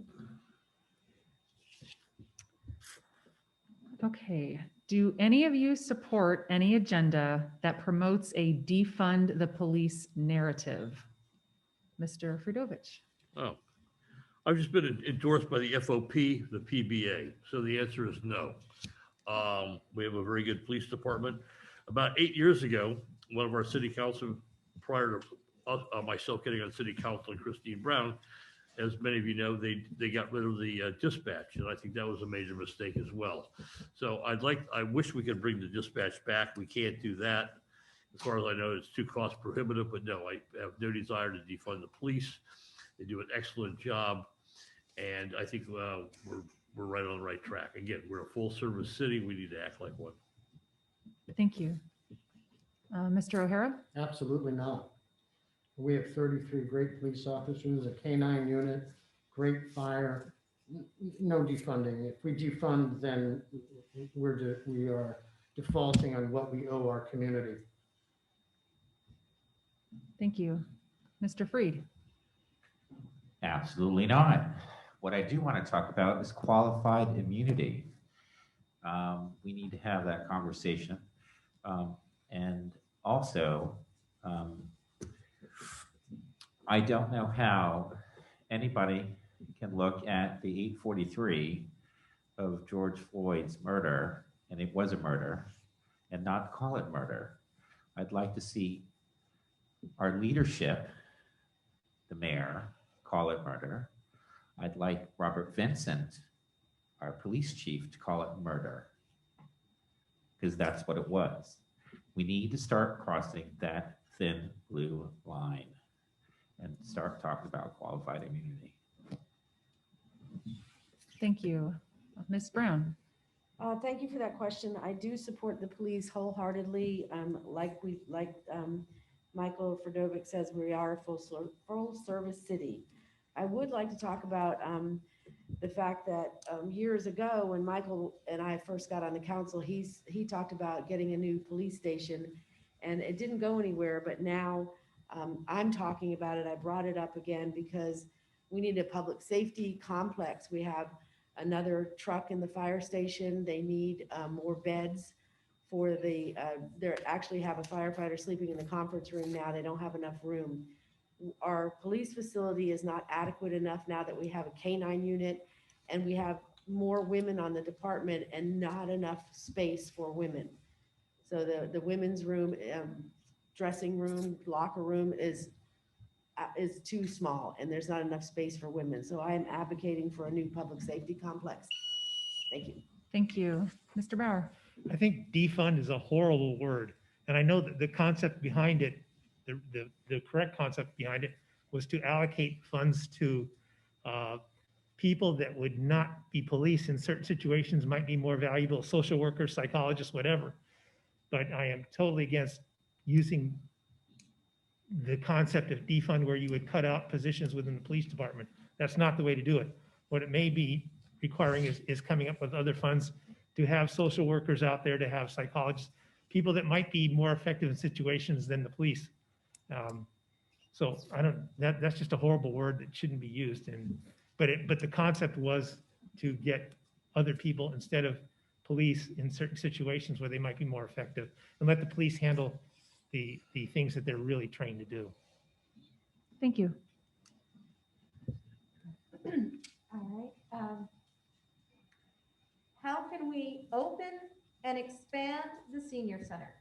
It's closed now, and it's unlikely we'll be building a new one anytime soon. Mr. Bauer? Money. Where are you going to get the money for this? That's the first thing. I mean, I understand there are a lot of people from outside the Gulfport community that use the senior center, and I don't think they charge much or anything at all for them to do it. So if we want to expand or increase or do anything like that, it's going to take money. And where's the money going to come from? Now then, does that mean we have to raise the ad valorem to pay for the senior center? Do we have to have a bond out there? You really got to think this through about where's the money coming from. It'd be great if we had the money. Maybe we could use that $3 million we got from the other source to help with the senior center. I think I said that. Oh, okay, thank you. Ms. Brown? It's a very interesting question because I think there's some seniors, I'm sure there's some seniors out there that are not getting the services that they need to be leading a successful life. When we were talking about rebuilding the senior center at the very beginning, we wondered, would we tear it down and where would everybody go? And there was some talk about bringing other organizations on board, like the church across the street from my house, the Methodist church could be a place for, they could use the kitchen. So can they parse out places for the seniors to come and at least get meals? I know that they can go to other places and do activities, but I worry about the meals. So could the churches in town take in 20 seniors a day and do the meals or something like that to make sure that they're getting their nutritious and getting their nutrition. And plus, I had a food drive at my house. We had over 800 items donated to the senior center, so we Thank could you. beef that up too. Mr. Freed?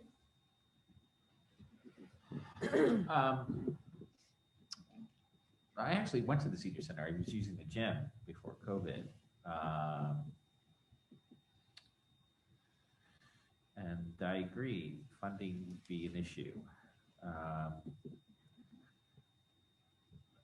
I think, you know, I take care of older folks and assisted living.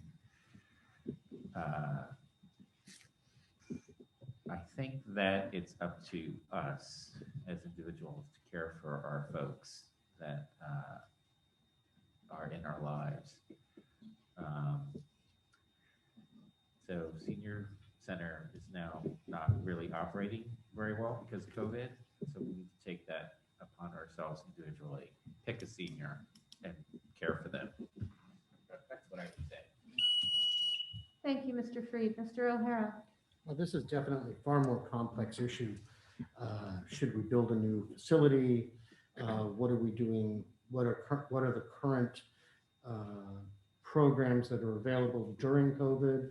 When this COVID thing ends, are we going to be able to bring back all of the things that it had? That's too much to answer in a minute. All I know is that I think that we can, this is a long-term project, and there's, looking at it in just a no variety, I think we can look at this with a yes, we've got to do something. And I think that if there's a way, we can do it, and new building or not. We have a beautiful facility, and it's well known in the community. Mhm. So I think we should just, if we need to do it, we need to get on it and begin. Thank you. Mr. Fredovich. Would you mind repeating the question, please?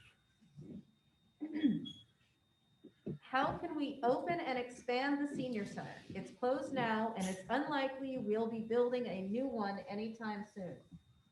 Well, I think we're going to open it up when it's safe to open it up. I mean, it's a health issue, not a political issue. So until everybody can get vaccinated, everybody wears their masks and pays attention, then we can probably open it up slowly and see, and hopefully it'll be safe. Yeah, we probably do need a new senior center, and we've talked about hiring a fundraising group to hire one, but at the same time, it's going to cost X amount of dollars to hire a fundraising group, and we decided to hold off of that right now, especially again with the way things are going. I think we need to maintain with what we've got, open it up slowly. Hopefully everybody will get their shots, wear the masks, etc. And then as things hopefully get back to some form of normalization in a year or 2 years from now, which it may take that long, then we can look and see where we need to go with that. Thank you. Okay, next question. One of Gulfport's unique civic services was the semi-annual Junk in the Trunk.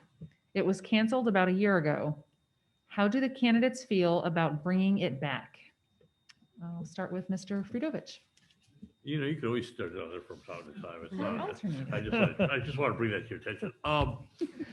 As I understand it, Junk in the Trunk basically stopped happening because the people who were involved with it, for whatever reason, things just changed. So again, I think if it wants to come back, it needs to be on a private citizen situation where they can approach the city about doing that. But I don't think the city needs to be the support of the main support vehicle to get it going. We could do what we have done in the past when we had Junk in the Trunk. We had the police department there, we had CERT there, we had things like that. But it should be privately driven situation, not a city situation. Thank you. Mr. O'Hara. I don't know what the problem was to cause it to stop, but it was a very good program, and I think it would be a great thing to happen again.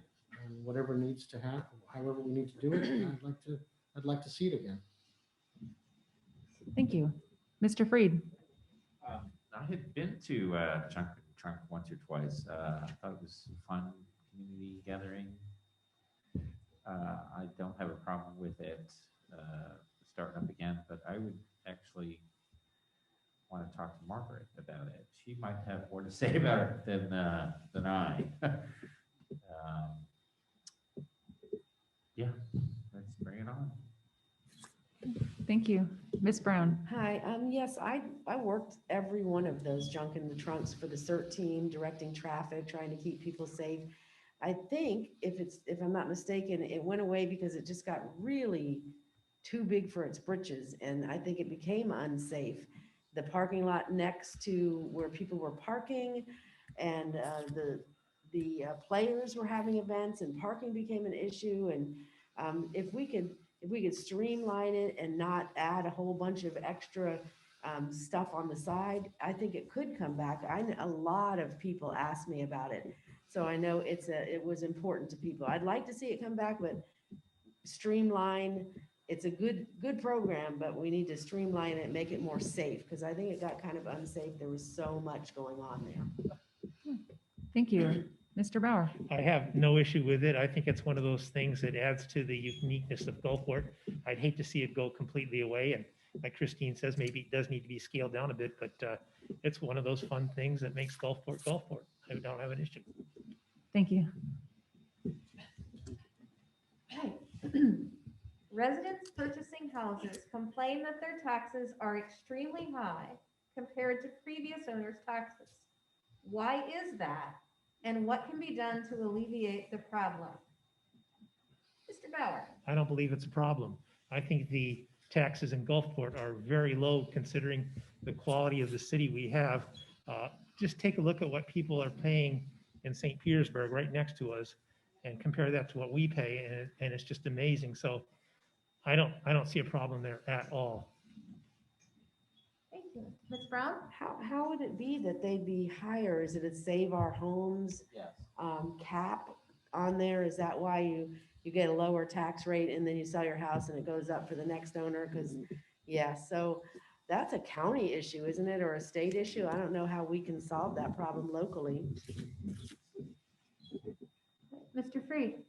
I believe that's a state issue. It's safer. I believe it's when you purchase your home, you pay your tax, you get your taxes, and it only can go up 3% a year or Yeah, 3.5% a year. Of course, I'm in a unique situation because I have a duplex, so I only get 50% of that. But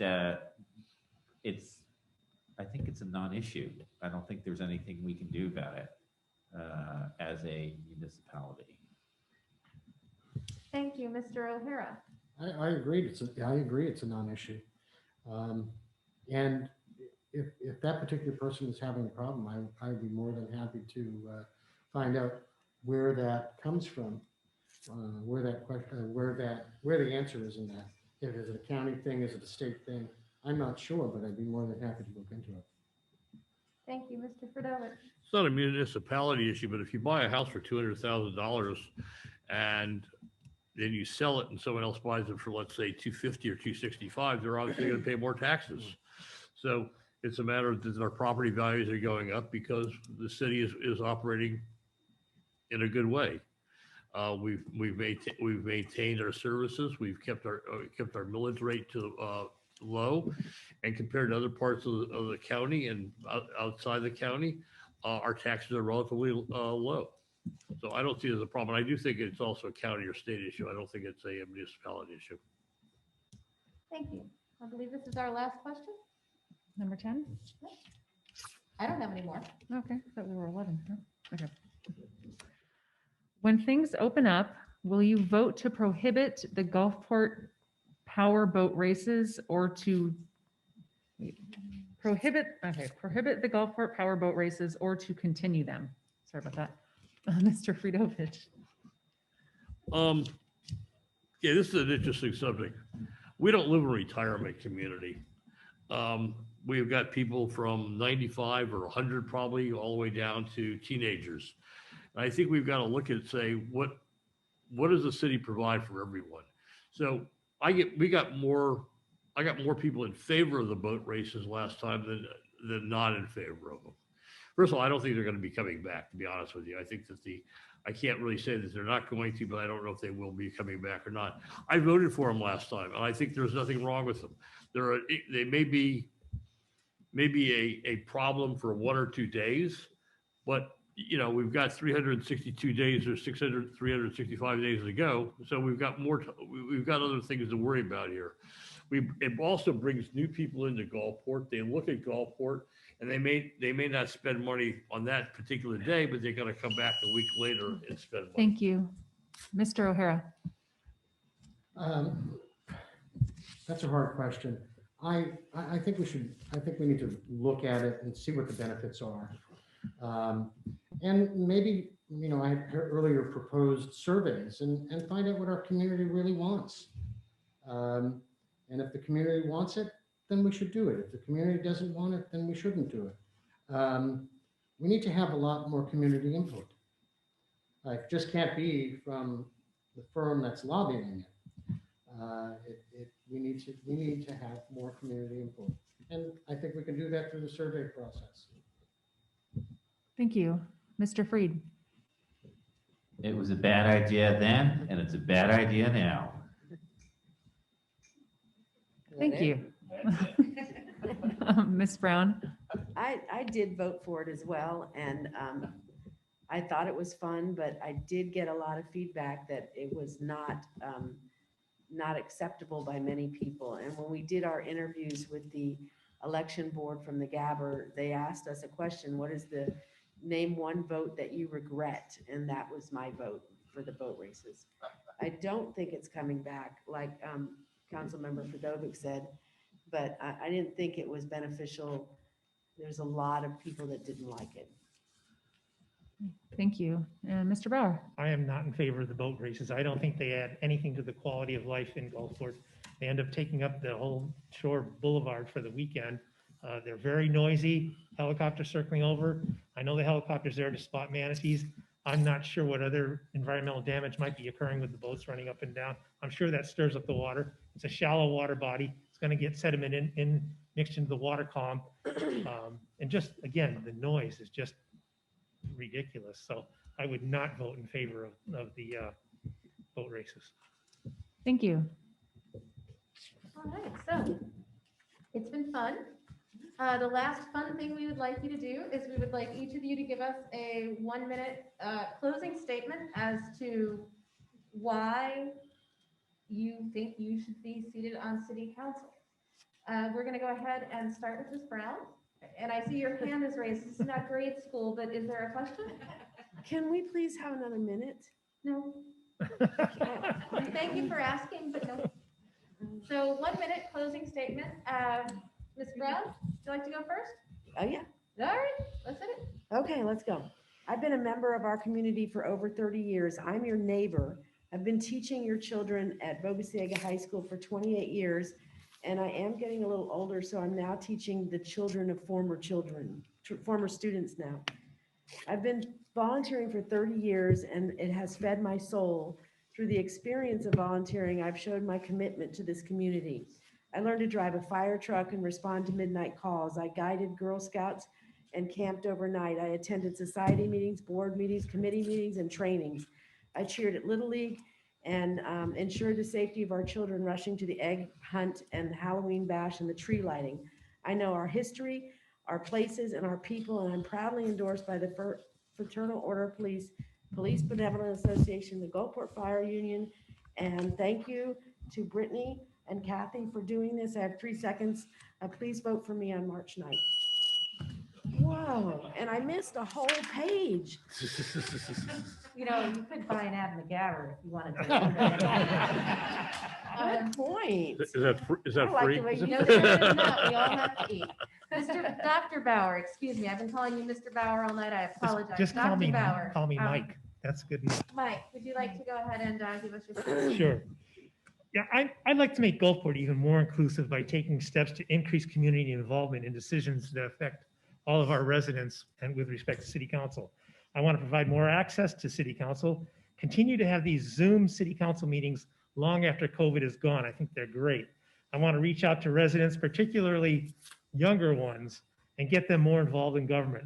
I'm particularly concerned about affordable housing for some of our younger residents and for our service workers. Gulfport's changed in recent years. It's not the same community it was 20 years ago and 30 years ago, and it's changed for the better.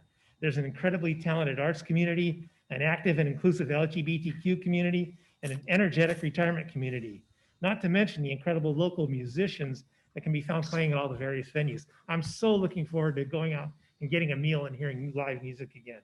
But change is coming, change driven by climate change, rising property values, and discovery by outside financial interests is coming, whether we like it or not.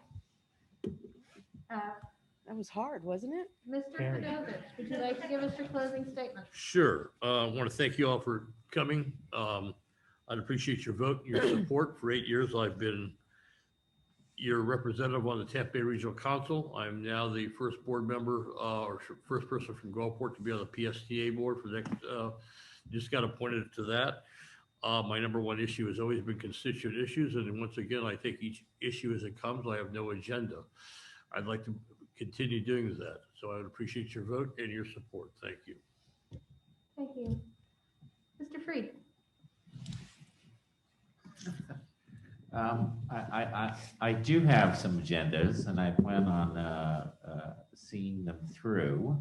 I'm a tell it like it is kind of person, whether you want to hear it or not.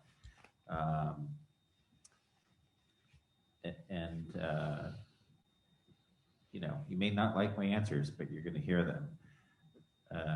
And I want your vote. I need to be a voice.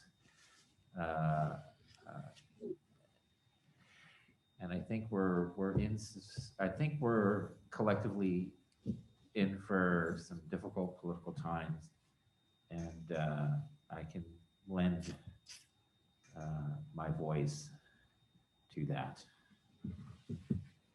Thank you. And finally, Mr. O'Hara?